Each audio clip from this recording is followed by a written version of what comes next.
I think most people would be surprised at how much information they unknowingly give away online and how that can leave them vulnerable when people like me come along and collect all of that information. It's incredibly easy to track anyone with any modern technology now. It's incredibly difficult for anyone to try and avoid detection. When I went on the run back in the 1990s, there was still just about a chance to do it because it was very resource intensive for either spies or corporations to track people who went on the run.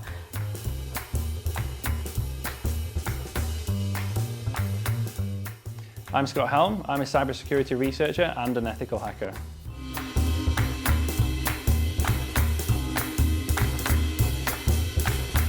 I'm Annie Mashon. I'm a former intelligence officer with MI5, the UK Domestic Security Service.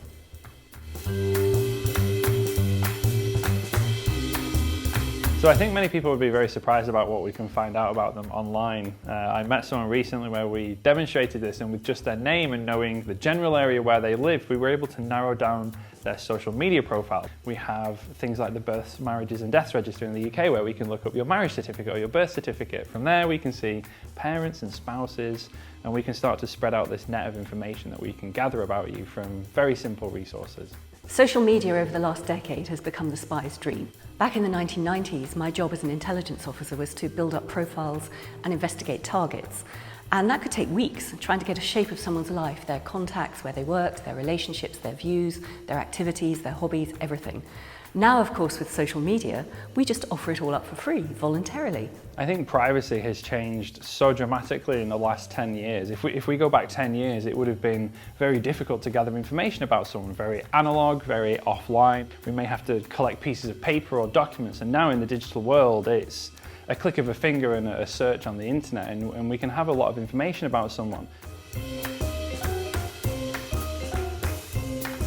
Social is really easy. We can pick up Twitter, send a tweet that, my internet has stopped working, so I might tweet my internet company, or more recently my water supply stops working and the water company will have status updates and people will comment on them, and we now know that all of these people are users of this company's services. So if I wanted to impersonate them, I could call one of those individuals if I had their number and say, "Hey, Sarah, I'm from the water company, just regarding your complaint, can we go through account security? Could you confirm your postcode for me, please?" And I'm then extracting more information using the original tweet as the leverage to get you to trust me.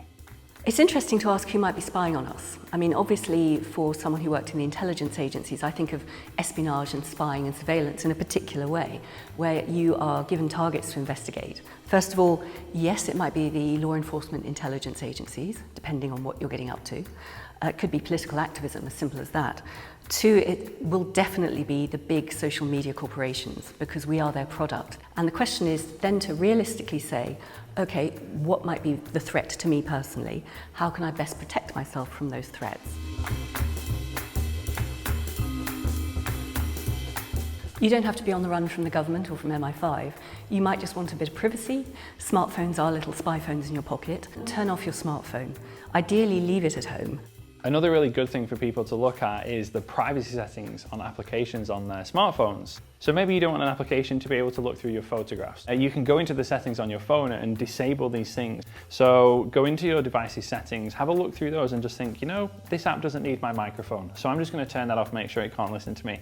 It doesn't need my location. I'm just going to turn that off as well. And just start to take a little bit more control over all of the information that you're sharing. One thing you can do, of course, is to invest in older technology. Get an old burner phone that you might just use for phone calls and that's it. Use an old laptop and then a whole suite of privacy software on that laptop as well. Another really great way of protecting yourself, if you're traveling a lot using public Wi-Fi at an airport or a train station, they commonly ask for your first name and last name in order to log in. What you can do is give them a different first name and last name to log in, and you'll still be able to use the Wi-Fi network afterwards. This may sound a little paranoid, but when I was in Berlin a few years ago at the height of the Snowden disclosures, if you went to parties, you were expected to put your mobile phones in a tin, a biscuit tin, which then went into the fridge to stop signals going in, coming out, to stop the phones snooping on you. I think it's really important that people make conscious decisions about the information that they share, because often when we share this information, you can never guarantee to be able to take that back.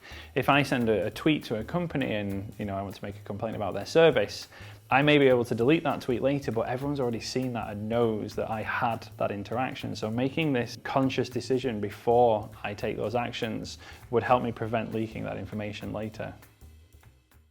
Thanks for watching. If you enjoyed that, be sure to check out these videos next. And if you haven't already, hit the subscribe button and click the bell to get a notification each time we upload a new video.